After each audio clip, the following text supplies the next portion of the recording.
everybody, Ellen here. Today I come to you guys with a new video. Somewhat delayed September book haul. So I just figured let's talk about some books. And I actually ended up finishing 7 books this month, which is not like too bad. And 2 of those were audiobooks, but I'll get to those later. Let's start with the physical book. The majority of these books were actually on my self-destruct list, so I did manage to get through some of them. We have Franklin Love by David Yoon. This is a YA contemporary novel, basically about 2 characters fake dating to be able to go out with the people that they want to go out with, but their parents don't really approve, so they fake date, and you know, shit changes. And honestly, I could have lived without reading this book. I ended up giving it like 3 stars, I think, and it just felt like it was 150 pages too long. Like, it felt like it come to a point where it was like, is it not done yet? And then it's just more and more shit happening, and I was over it. So yeah, way too long for what it's worth, and you know, it's a big book. So yeah, 3 stars. Then we have Yes, No, Maybe So by Becky Albertalli and Aisha Saeed. And this is very evolved around like politics. We meet 2 characters and they've known each other since they were kids, but now they kind of run across each other again. And thanks to some meddling of their parents, they end up going sort of on this campaign for the Senate, I think it was. And they have to go like knock on doors to get people to vote and stuff like that. And they end up starting to like each other because they spend time together. And yes, there's a lot of politics in this book, which is kind of why I didn't pick it up right away, but it is Becky Albertalli and I really do love her books in general. So I thought I would give it a chance anyways, and I didn't really mind the politics in this one actually, because it was like, it was very well done. There was a lot of intrigue and stuff happening and stuff like that, but also a little bit too long. Then we have A Reaper at the Gates by Sabaa Tahir. This is the 3rd book in the An Ember in the Ashes quartet, I believe. So now I need to buy the 4th book because I did really enjoy this one.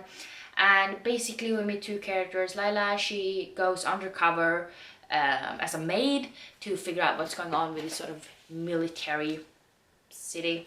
And then we have Elias, who's actually part of the military. And then we have Helen, who is a military kind of, I don't really know how to describe her, but she's not so black and white. I really enjoyed this one. It was a good continuation onto the series. Definitely my least favorite book in the series so far, but hopefully the 4th one will pick it up again. But yeah, I ended up giving this book 4 out of 5 stars. And then we have The City of Brass by S.A. Chakraborty. This was, well, this is the 4th out of the total 4 I've talked about so far that was part of the self-destruct list. And I've heard so many things about this book. It's a trilogy. It's supposed to be really good and intriguing and shit happens and stuff like that. And I just feel like it was overhyped. I've been meaning to pick up this book for so many times, and I've had it for so long. And I just felt like, yes, you get a good like background on the characters, you get to know them. There's enough like interest there that you want to know what's going to happen. But at the same time, like, it's a lot of traveling, lots of just moving from point A to point B, which is not something I really do like. So yeah, it was a little bit overhyped for me. I think I gave it like a weak 4 stars or something like that. And honestly, not sure I'm going to continue on with the series. We'll see about that. Now we actually have a book that is not on the self-destruct list. And that is I Must Betray You by Ruta Sepetys.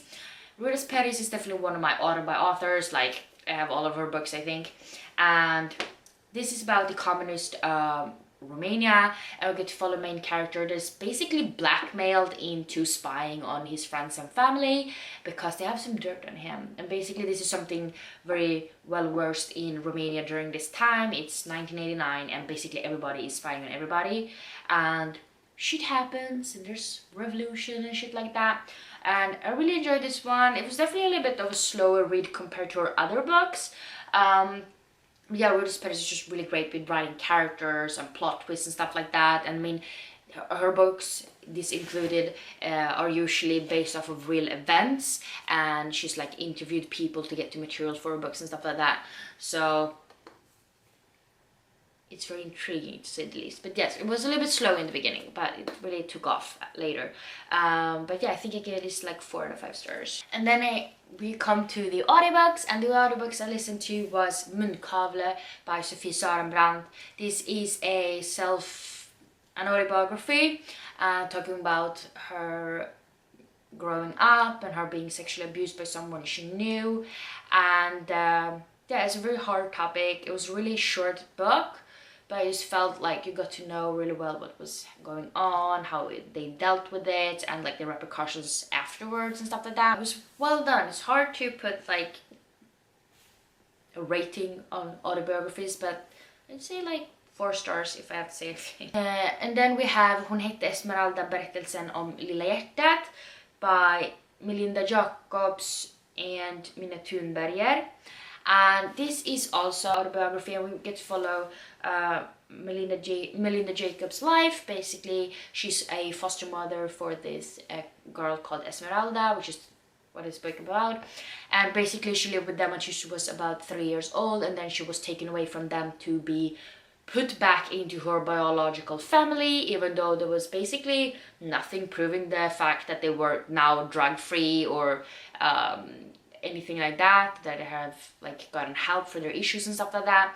And still she got brought back, and then she ended up dead.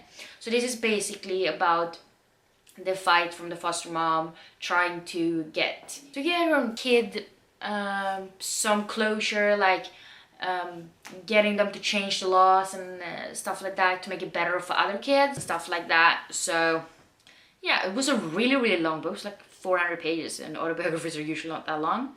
But yeah, it was a good book. Really interesting to know what the repercussions was and what happened afterwards.